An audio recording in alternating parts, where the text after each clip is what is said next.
Hello, Bill. Good morning, Matt. Welcome to the DMZ, everyone. How are you doing today, Bill Scher? I'm good. I missed you this weekend. I took the family. I took the wife and two kids, and also my friend Bill Dwight, famous Northampton City Councilor, along with my wife, famous Northampton City Councilor, to the birthplace of Calvin Coolidge in Plymouth Notch, Yes. Vermont. I saw that on Facebook. So you went. You live in the town where Coolidge lived at some point, but you went to the birthplace. Is that right? Yeah, I mean, Coolidge lived as an adult his entire adulthood. He was in Northampton, Massachusetts. He was mayor here. He represented Northampton in the state legislature. He maintained residence here when he was governor and when he was president. He was a renter. He was a renter that whole time. And you can see the house that he rented, which is a split two-family house. He had the left side of the house. And at the time he was while a fellow Massachusetts Republican with Henry Cabot Lodge sort of sneered at Coolidge as this low-class renter. How could a renter ever become president of the United States? That's appalling. But when he died, his papers are in Northampton. There's a very small presidential museum in our local library, but it's just one room within the larger public library. But most of his historical stuff that's promoted, the real museum, the real exhibits, are in Plymouth Notch, Vermont. The Coolidge Foundation kind of set up shop there. And what they have there, which is kind of neat, even if you're not a big Coolidge fan like you or I, Matt. They have a fancy new main hall where you can talk to a hologram of Calvin Coolidge and ask it questions. That's pretty interesting. People who like Coolidge have money, so they spend a good amount of cash into creating this hologram. He'll only answer scripted questions so you can't throw him hardballs, unfortunately. But the town of Plymouth Notch is this very, very tiny rural town that's essentially abandoned now. Literally no one lives there anymore. But they maintain the structures from Coolidge's house and from the general store that his father owned. And you basically can really see what it would be like to have lived there in the late 19th century when Coolidge was a child. And you can see where he was born. You can see where he was sworn in as president, because he was literally sworn in Plymouth Notch at 3 o'clock in the morning after Warren Harding suddenly died. And it's just there's a cheese factory. There's a little restaurant. It's a nice outing. It's a nice place for a picnic. That's great. How much of a trip? How big of a drive is it for you to get up there? For me, it's a little under 2 hours. So if you're planning your Coolidge vacation, Matt, if you're doing a little road trip with the family, I would say you want to get to Northampton. Find yourself a nice hotel room or bed and breakfast in Northampton, so you can be around a little bit more be around a little maybe city you could life. do it around. Can we do it around Sugar Shack time? Exactly. Why not do that too, right? Well, okay. I don't know if Sugar Shack time would be the best time to go to Plymouth Notch. Because if it was all snowy and muddy, that might be as fun picnic time. I would say the fall is your primo Coolidge visit. Leaves turning and apple picking and all changing, that. Yeah. So you stay in Northampton. You have a nice bed to sleep in. You have some culture. You have some restaurants and music clubs and whatnot. And then for your day trip, you head up to Vermont and do all the fun Vermont stuff. So whenever you got the bug, Matt, you come in Northampton. I'll set you up. Now, it sounds like you sort of paid homage, and it sounds like you're a little bit of a fan of Coolidge, or at least not hostile to him. Am I picking up that you're sort of a closet Coolidge fan? There are things to like about Coolidge. One, he's a very interesting character as far as the science of political communication. He was very popular for a reason. There's this sort of they mock the whole silent Cal image of the guy who generally speak very much and was very terse, but it worked. I mean, it was a bit of a calculated strategy to present the presidency as very clean and upright, and be a antidote both to Woodrow Wilson and Warren Harding, because Warren Harding got pretty scandal-ridden, and Calvin was very clean. And he was witty. There's all sorts of jokes that he made. He was a bit of a practical jokester within the White House. And policy-wise, I'm not of the Amity Schleel school. Amity Schleel now is the head of the Coolidge Foundation that runs the setup in Plymouth Much. I don't buy the notion that he was the genius that had the great economy, and it's the progressive Hoover's fault that we had the Great Depression, and FDR just made it worse. I don't buy that. But in historical context, you can't blame Coolidge for saying, okay, we had this rough patch after World War I where we had this where the economic transition out of the war was not handled well, and there was a lot of chaos and anarchy and union strife that was not pleasant. And Wilson deserves, I think, some criticism for not managing the transition. I think conservatives tend to sort of malign the whole administration for that year and a half period, but it's really more that he was so focused on League of Nations that he wasn't thinking about economic transition out of war, which FDR and Truman were able to handle much better after World War II. But considering that, labor unrest had subsided, incomes were going up, there were technological advancements. It's sort of akin to the 90s. We have this kind of tech boom that ends up not being as sustainable as you think at the time. But you can't blame the guy at the time for saying, look, I'm being hands-off and things are better right now, so why would you mess with it? That would be a logical conclusion to draw. Where you do have to fault him is that he wasn't thinking a few steps ahead and what might undermine the growth. And there's one moment in the second term where he talks up the stock market when they had a little bit of a bump, where you could say, hey, maybe that really wasn't the right call. That wasn't the right use of the presidency there to be an artificial booster of the stock market. That's where I think you can really knock him. But to say that the whole presidency was a disaster, I think is sort of unfair considering the context that he was in. I'm going to take that as you're a huge fan. Thank you. Great stuff. Good show, everybody. Check back in History Notes with Matt and Bill every Tuesday on C-SPAN. Check local listings elsewhere. Now, a more important news today. The president gave a little speech last night that probably is more of what's on people's minds right now. You've been hard on Obama when it comes to Syria. You feel that he missed his moment to arm the rebels early and let ISIS metastasize. I know it's not the president's view. I won't give you my view just yet. I haven't had a chance to see, or I don't know if I got a sense for you on Twitter if you had a strong reaction to the speech, or if you feel has he rallied the nation. I knew we were taping this, so I didn't want to throw out. Oh, you don't tip your hand. I'm going to spoil it.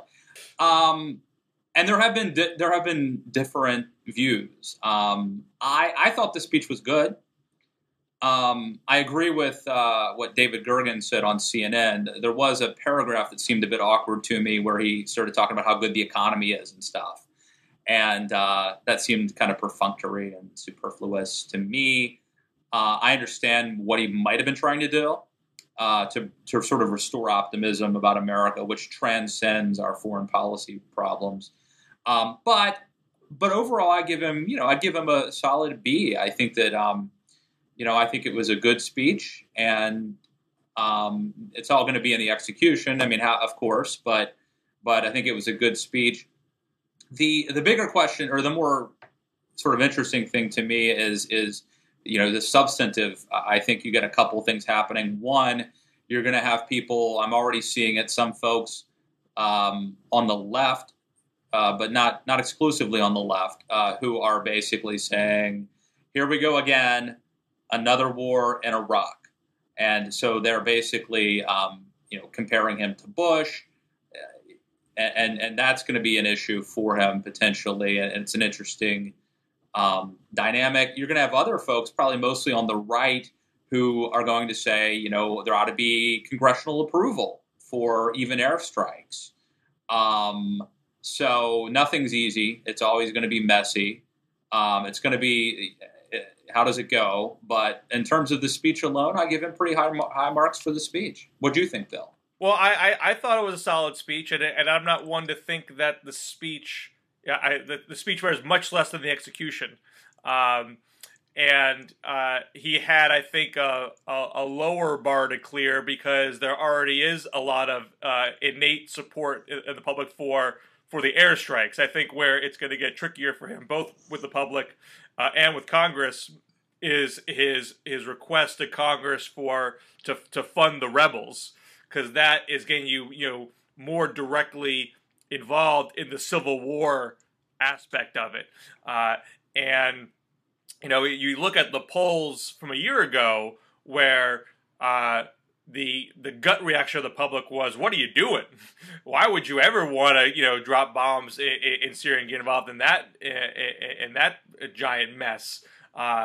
And for what? To stop their chemical weapons stockpile? That doesn't seem like a reason for military strikes. Chemical weapons aren't even threatening us. There seemed to be a natural coiling at that. Not that I agree with that, but I think that was the public mood. And so the speech that he gave had this extra burden to turn public opinion around to try to get Congress to support such a call. And this didn't have that same level of pressure because the public support already seems to be there for airstrikes. There's a different attitude when you're fighting a terrorist group versus fighting a regime. That seems to be a different calculus that the public wants to make. Well, there's other.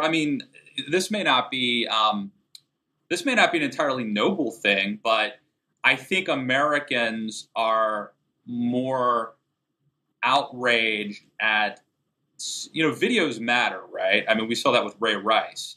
And there are videos. I think Americans are much more outraged at seeing the video of an American being beheaded right. than they are at hearing about Syrians being gassed. Yeah.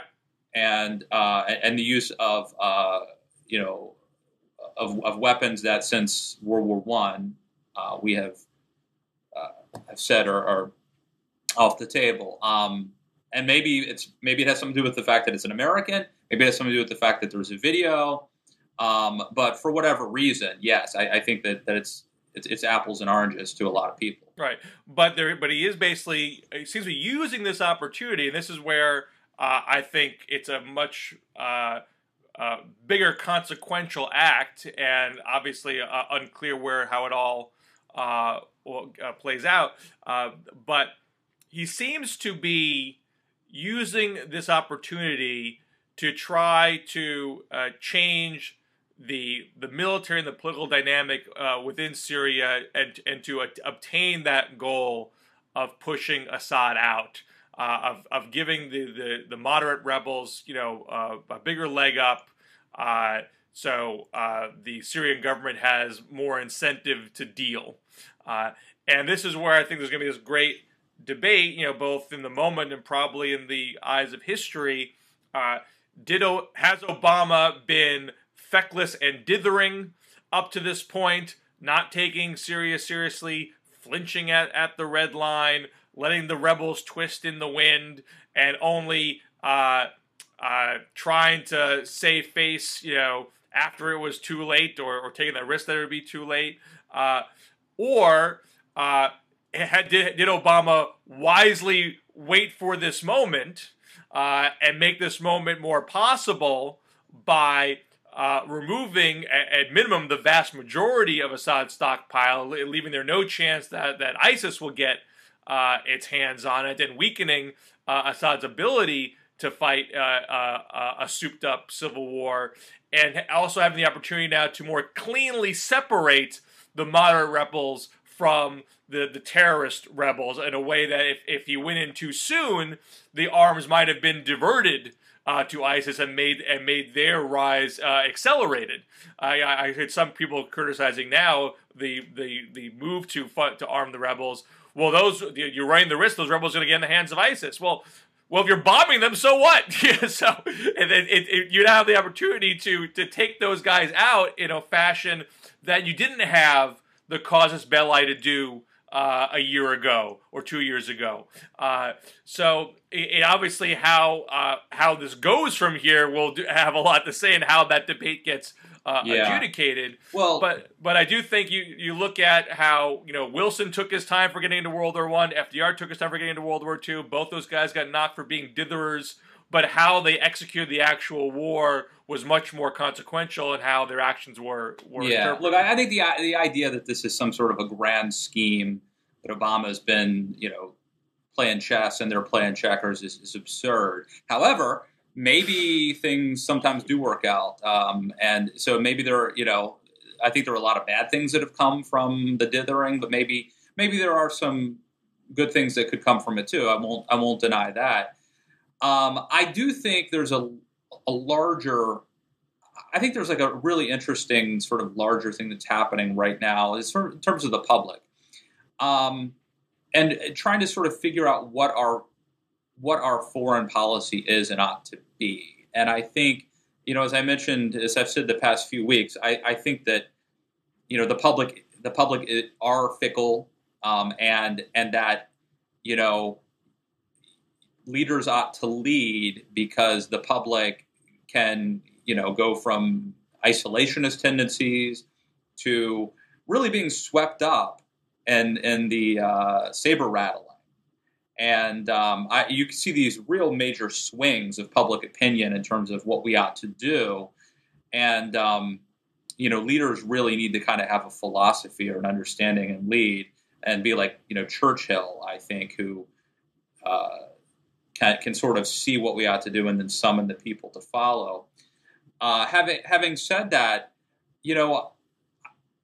it's like, on one hand, I've been very critical of Obama in the last year on foreign policy, and I stand by that. But I also, I'm seeing stories like David Drucker at the Washington Examiner writing things today about how now all of a sudden a lot of Americans think the NSA, or who were questioning the NSA are now very supportive of the NSA. And that seems to me to be sort of an overreaction as well. Like, I don't understand why we need to go to these extremes. It's entirely possible to believe that we need to, preserve liberty and freedom and privacy, and also be very diligent and cautious and aggressive in fighting terror. And so it does concern me how it seems like we're sort of going to extremes. Like something happens bad, and then all of a sudden we're all John McCain, and then things blow over, and there's like an overreach by the government, and all of a sudden we're all Rand Paul. And I feel like we need to sort of settle on a coherent, rational foreign policy, national security position, as opposed to being sort of twisting in the wind, sort of being blown around, or like the waves of the sea, depending on what the latest thing that happened is, will determine, whether we're willing to surrender our freedom and security, or freedom versus security. So anyway, am I the only one, Bill, who feels like this is like a problem?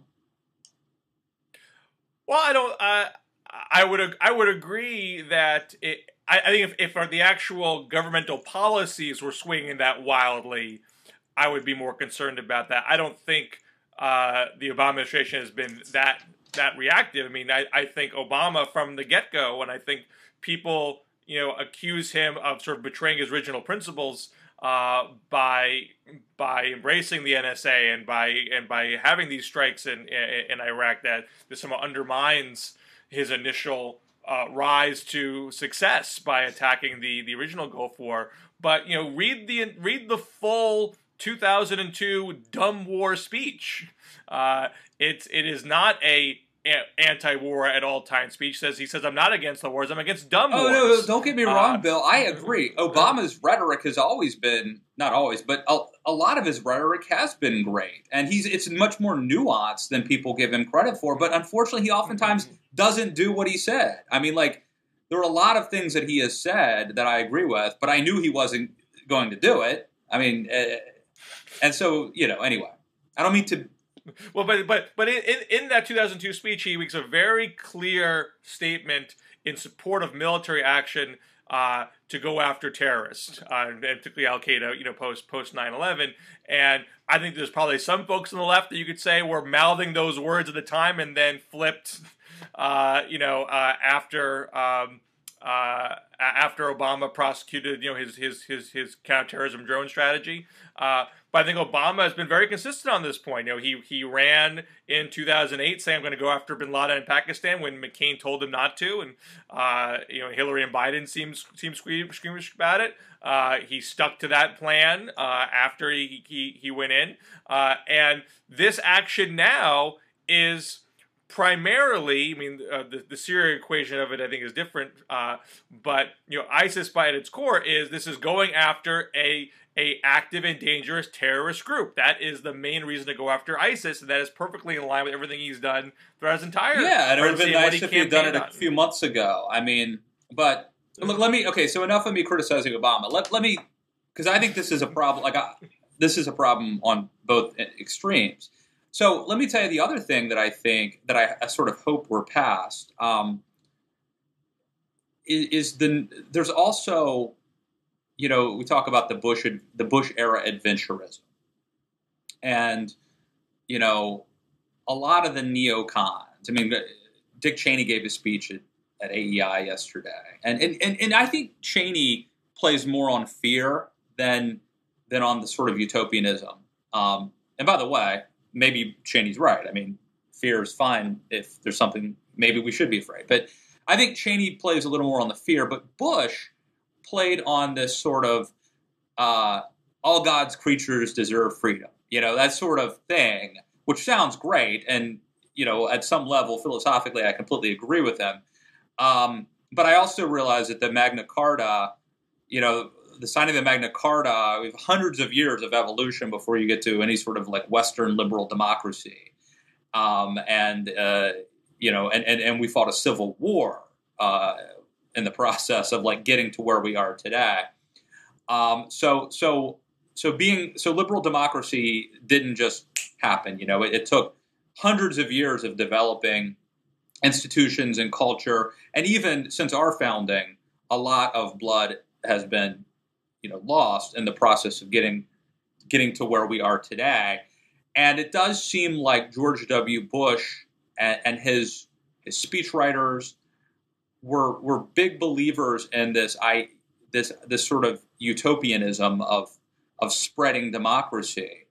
And I feel like that philosophy was mostly undermined in recent years. And I do wonder, though, if it might not be coming back. What do you think? I think Obama had tried to improve upon that by being a force for democracy without involving bombs. He tried to encourage rhetorically the Arab Spring. He nudged Mubarak out in Egypt. He used military force when he felt appropriate and properly backed by his international coalition. Let me just stop you there, because nudging Mubarak out is part of my point. Well, I'm going to get into that. Obviously, Egypt hasn't worked out as desired. I think Obama and Bush shared the notion of this Arab Spring idea, which maybe the sad truth is that stability in the Middle East was more important, at least for our interests, and maybe even for the eventual, you get rid of Mubarak and you get radical Islamists, and you get instability. So same thing with Assad in Syria. The guy's a horrible bastard. There's no doubt about it. But I guess there's an argument to be made that maybe he's a check to some of the other powers in the region. He's certainly a check on radical Islam, or should have been. Maybe we've all been a little too quixotic. Well, and obviously those who take the stability over human rights side of the argument have a lot of ammo to work with right now, because obviously things are very, very, very fluid and unstable. You can't ignore that fact. The question that you can't fully definitively prove is the pro-dictatorship stability model sustainable in the modern world? Is there just too much free communication? Is there just too much awareness of how much democracy is in the rest of the world that you can expect those leaders to be able to survive forever? And if not, what can you do to facilitate relatively smooth transitions? Although maybe smooth transitions are just sometimes not possible. Things are a bit better in Tunisia than, say, Libya. But maybe these just have to be rough roads to get from point A to point B. And so the question, so you get back to Syria, you get back to the non-ISIS part of it, the arming of the moderate rebels, which has an eye towards, okay, how can we resolve the political crisis in Syria? How can we force this dictator out? How can we have a power-sharing agreement where all factions in Syria have a stake in the governing of the country? And that's the jury's out on. Is that possible? And is Obama's strategy going to? And if it is possible, is Obama able to make it happen with this type of strategy? So I think it's premature to conclude one side the winner of this argument. I mean, I think the Iraq situation under Bush is conclusion. You don't. The best way to bring about democracy is not by straight up invading without any kind of legitimate reason. I think that is a recipe for very, very messy aftermath. I mean, I think it's brought you to the point of ISIS. McCain's out there trying to beat up Jay Carney on CNN, blaming Obama for not keeping residual force in Iraq. And you can debate that, sure, but take some responsibility that you kicked the hornet's nest open in 2002, buddy. That plays a role in here and how we've gotten to this point. So there might have been a better way to deal with Hussein than the way it was handled back then. But I think it's a much more complicated question whether we shouldn't be caring about democracy at all and how best we get there. Though obviously, I think both paths. There's no quick and easy path either way, or clean path. Well, I think that we are now, and maybe it's always been this way, but I think we're clearly now at a point where if you have a sort of coherent foreign policy philosophy, I can sort of poke holes in it either way. You know what I mean? There is no, we live in a fallen world. There is no perfect. This is a very messy situation, as Obama has pointed out. And there really is no if you just do what I've been saying, whatever you're sort of damned if you do, damned if you don't right now. If you stay, if you intervene and you believe that America has a responsibility for a better world, then that's going to piss off the bad guys and they're going to come after you for intervening. And people will say it just happened because you're meddling. If you withdraw and try to stay out of their affairs, the bad guys will spread, bad things will happen, and it may be too late by the time you get around to be forced to respond. And so, either way you're screwed. Well, I mean, I think a hopeful look, and I know this is not your view or the general conservative view, but you look at Woodrow Wilson, you look at what he did with the League of Nations. It didn't work out right away. He wasn't able to get it passed. He had to make a lot of compromises to even get the initial agreement, and some of those compromises were not pleasant as far as what kind of colonization was allowed to continue, and the reparations that were put on Germany.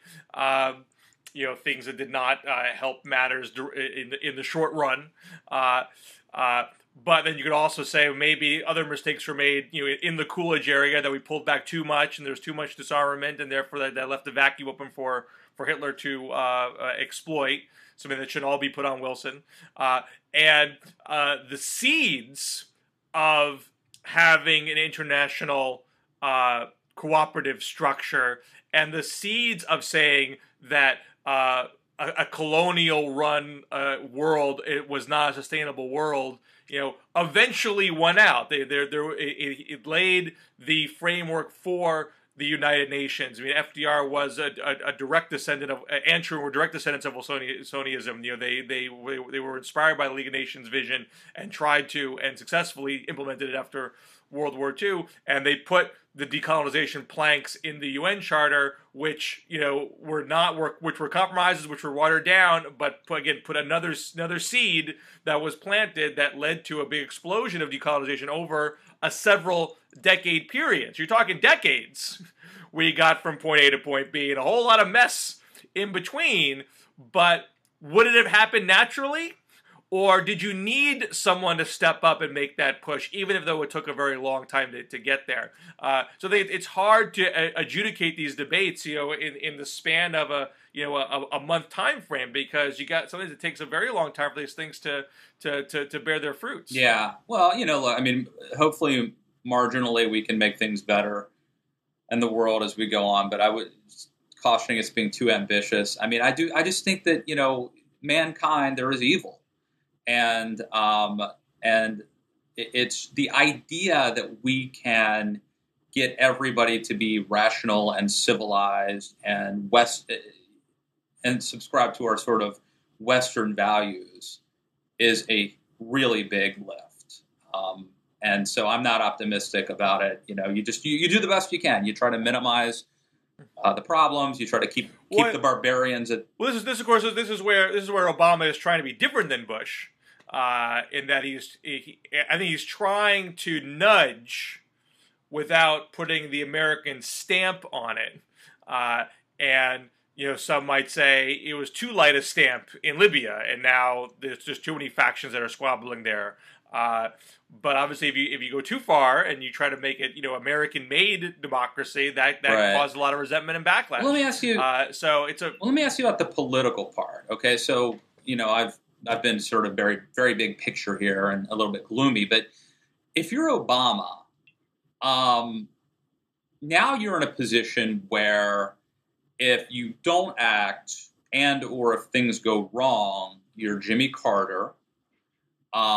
If you do act and things will never go perfect, there's always, no matter how well executed it is, something's going to go wrong. But you still, now he's sort of losing his brand. I mean, his brand was going to be ending wars, getting us back, sort of a post-Bush era.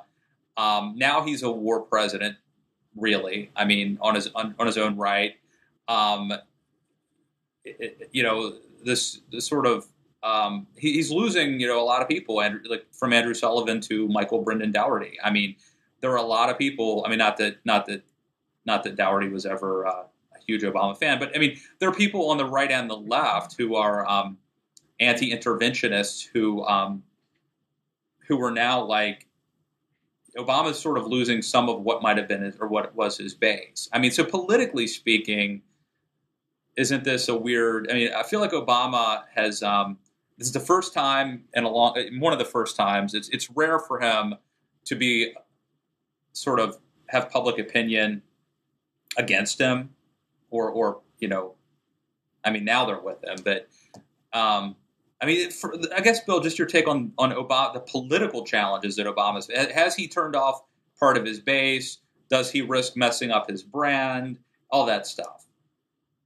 Well, I don't think he has a big problem with this base. I mean, there's definitely a left faction that doesn't like what he's doing, but this was a faction that was always there, and never really subscribed to his terrifying rhetoric. Maybe we're more hopeful they didn't mean it, but never really signed on to it. And that faction has always been present in the Democratic Party, but has not been dominant in the Democratic Party. Again, going back to Wilson, I wrote about in Politico the other day that Hillary taking her quote unquote hawkish stance is very much in line with Wilson, FDR, and JFK, and Johnson, and Truman, And when these battles have been fought out in primaries and conventions, the interventionist side has usually won in the Democratic Party. So I don't think that is a big threat to him.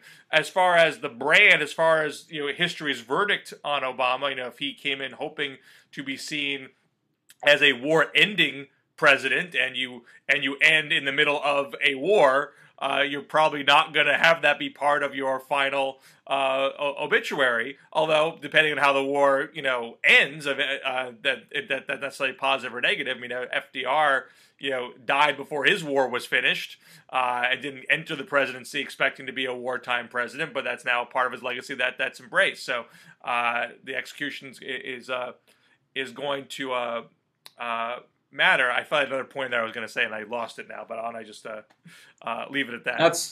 That's good. We've jabbered on enough about this topic. Let's talk about something different. What do you want to talk about? Well, we had a back and forth this week about how Republicans are running in the midterms, and I've had a piece over at Real Clear Politics saying why are Republicans suddenly leaning left. Yes, I would say coming to the center, but. Maybe that's not as well. I said lean. I mean, I wasn't arguing. Some people like to over extrapolate things that I say. It happens to me too. I mean, I'm not saying they're running as bona fide liberals. I'm not saying they've abandoned all traces of conservatism. But you look at the ads that are being aired in a number of these key states, and you look at some other position shifting that's been going on. There's a lean. There's an emphasis that's happening now. I mean, I can find lots of ads where Republicans are attacking Obamacare and attacking spending. I'm not saying there's no conservative argumentation going on the Republican side, but you are seeing several candidates lean left on birth control now. You're seeing Tom Cotton, do a lean on minimum wage, specifically to how it pertains to the Arkansas state ballot initiative to raise the state minimum wage. You have Dan Sullivan in Alaska touting how he got Wall Street, quote unquote. Actually, it isn't really Wall Street, but that's a separate point. But his ad says that he got Wall Street to give $500 million to the Alaskan pension fund to make up for their malpractice, and that the ad features a teacher thanking Sullivan for saving her pension. So he's hugging teachers and bashing Wall Street, which is sort of a Democratic thing to do. And you have Scott Brown, an ad with features Mitt Romney. But one of the selling points is that Scott Brown's willing to buck his own party.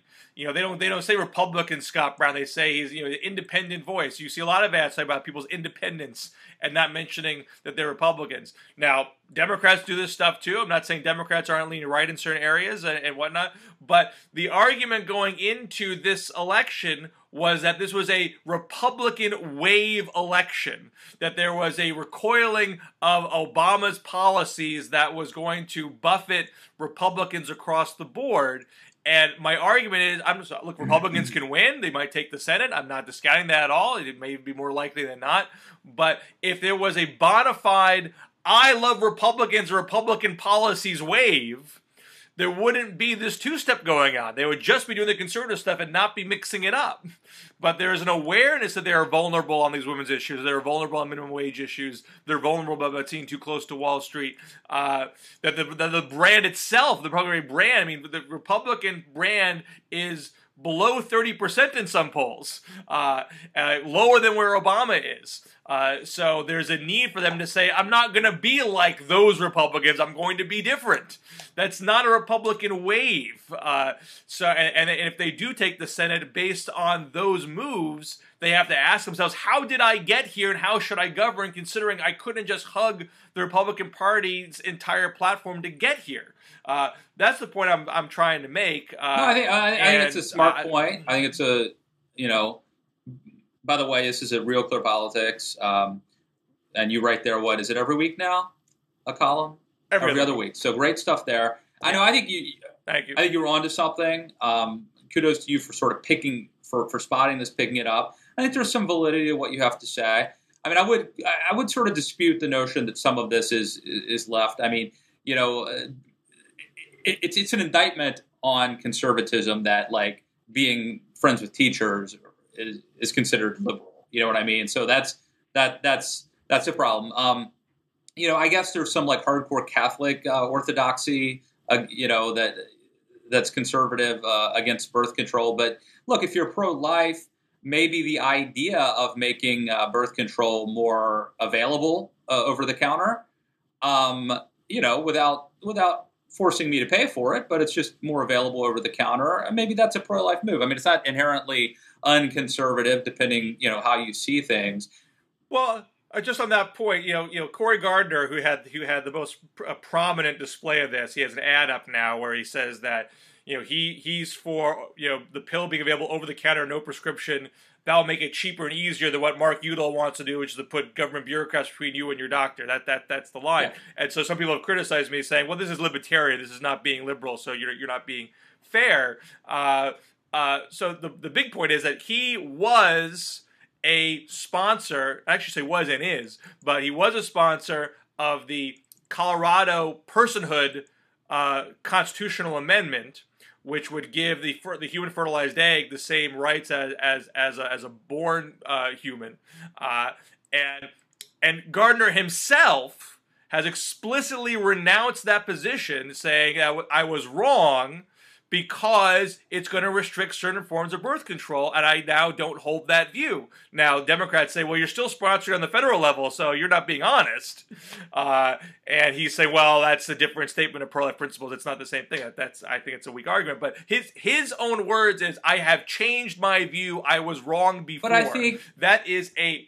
No, but I think that he may land on a libertarian place, but that is a left-leaning shift from where he was, away from social conservatism to social libertarianism. That is moving left in my book. I understand where you're coming from. I mean, first of all, I think if you believe that abortion is, you know, murder is wrong, then finding ways to have fewer abortions is a step in the right direction.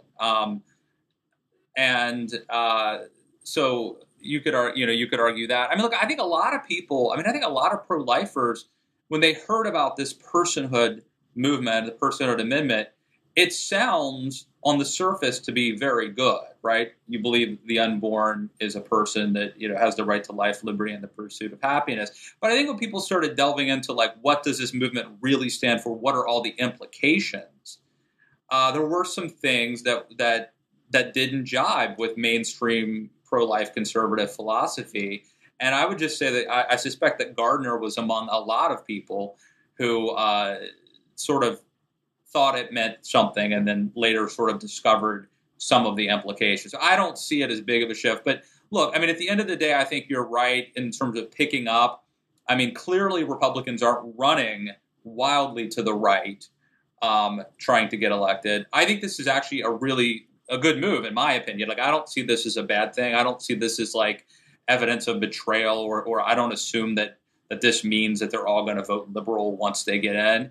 I see this as people who've sort of learned their lesson. If you want to win elections, you run a general election differently than you might run a primary, and you need to appeal to a wide swath of people. And so I think this is like evidence of smart politics and good politics. And I think it's probably a positive development in the maturation process that the conservatives and Republicans have been going through in the past several years.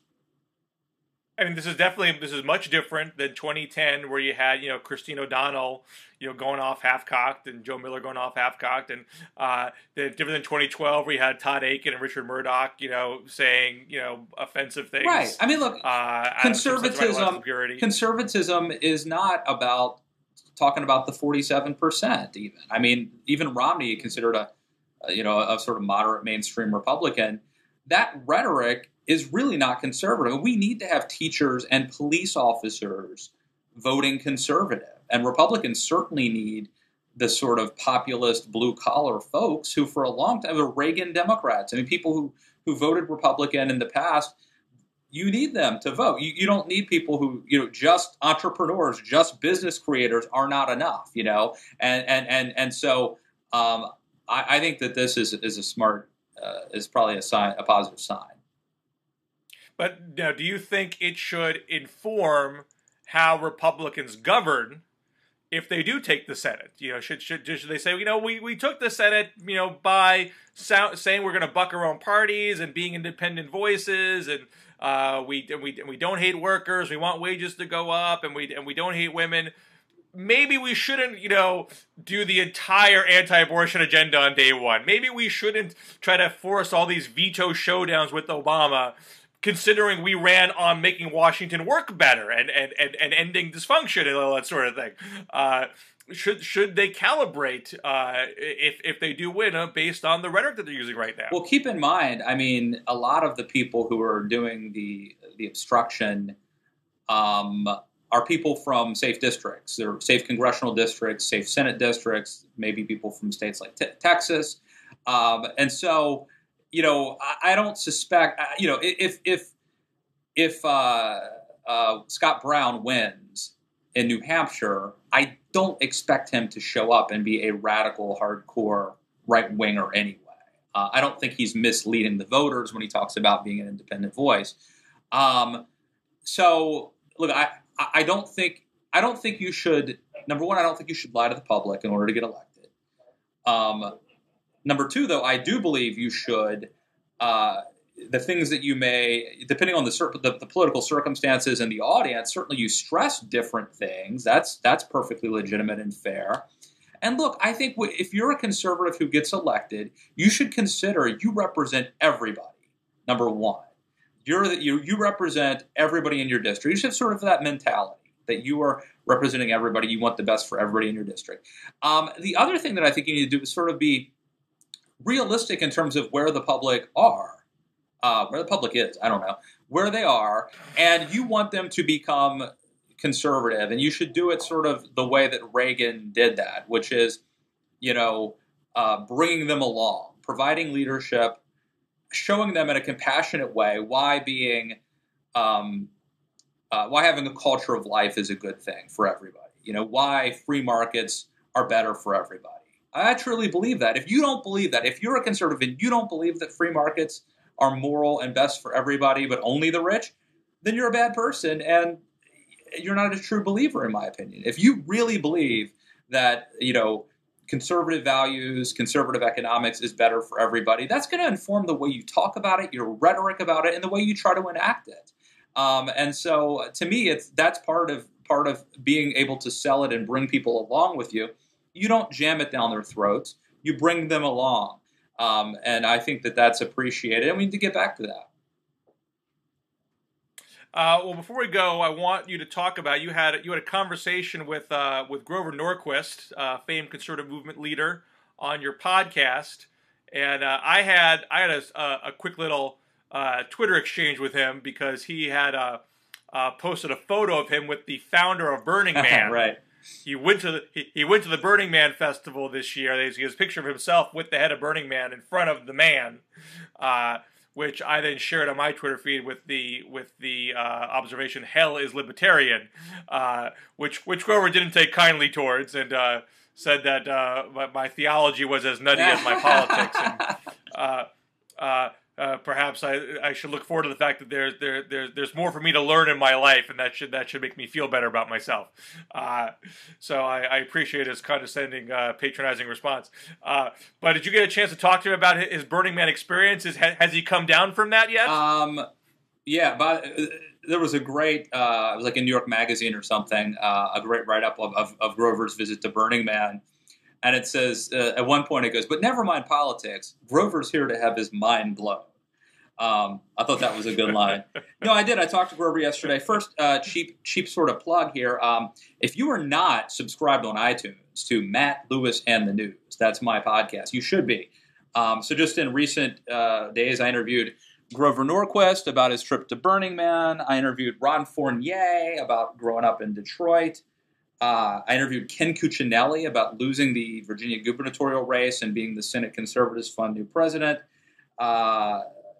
Eliana Johnson from National Review. You get on the list. Vince Coglianese from the Daily Caller. It's a good show. I'm having David Limbaugh in today to talk about his new book, Jesus on Trial. So if you like podcasts, check it out. Grover was on. The interesting part of this, I think, is the idea that, you know, people think of things like Burning Man as being liberal. And in fact, one of their core beliefs is radical inclusion.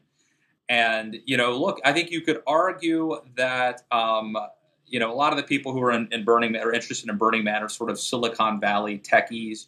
And folks like Grover believe that they ought to be conservative, that they're you know, they don't think government has to be involved in everything. There's sort of an aspect of policing yourself. There's a sort of creative, artistic ethos that goes along with entrepreneurism and conservatism. And Grover would argue that Burning Man, that a lot of the mentality that we've written off as sort of a hippie leftist thing is actually more appropriately conservative. And so I thought that was interesting. We delved into that pretty heavily in the podcast. Let me say for the record, if you guys want to take Burning Man, you can take our Burning Man. You can take our drum circles. You can take our Grateful Dead. I'm fine with that. You can have at it. Well, you know, with the reordering taking place, I mean, if Hillary becomes the war hawk, you know, the man, and if Rand Paul becomes the sort of de facto leader of conservatism and republicanism, then it may go full drum circle, and we may be there. And you know the left did not win a lot of elections in the drum circle days. So you guys had a hell of a lot of fun, though. We could, you know, we could enter into an era of losing elections and just getting laid a lot and doing a lot of drugs. You know, I mean, everybody wins. It's a win-win. Yeah, I mean, the country may burn, but so will the Burning Man, and we won't know it anyway. So anyway, you know, it was an interesting conversation. We did get into some policy about the Export-Import Bank at the very end, but mostly we talked about Burning Man and you know, Grover Norquist being pretty, and you know, like him or not, Bill, and I know you guys have had words, but he's an interesting cat. You cannot say that Grover Norquist, and he's a great interview. He's like Newt Gingrich. Yeah. Never fails to deliver. Always delivers. I like that. Well, I would love to talk Exim Bank with you more, but I have some other work I got to get to, so I'd probably we can't put the audience to sleep any more than we have. So. But people should should do what I have not yet done, which is see you on the Real Clear Politics video. Changing Lanes. Changing Lanes is an interview series that is done by both Carl Cannon and Tom Bevan do it at different times. I think. Yeah, they do. I did it with Carl Cannon. He's got 3 cameras strapped to his car, and he drives around in the car. Yeah, he drives around and interviews you. And I tell you, it's interesting. It sort of reminds me of, like, you know, on Law and Order, they'll show up and be like, this girl was raped last Thursday. Where were you? And the guy's, if it were me, I'd be like, fuck, let me sit down and just, you know, I mean, this is heavy, man. I had nothing to do with this. I was working. Let me sit down. But what happens is there's guys like carrying boxes, and they're too busy doing, you know, it's always like a FedEx driver who's like, you know, he can't stop and talk to the police. He's walking around. And I think they do it because it's better visuals, right? It's better TV to have people walking around doing the interview with the detective than sitting down being like, man, I can't even remember where I was. It's always like, yeah, I remember her. I dropped her off up on 3rd Street. Yeah, smart girl. You know, and so I think that's part of what they're doing. Like, if Carl Cannon and I sat down in a studio and talked, it wouldn't be nearly as interesting as us literally taking our lives in our hands, driving around, interviewing one another on camera.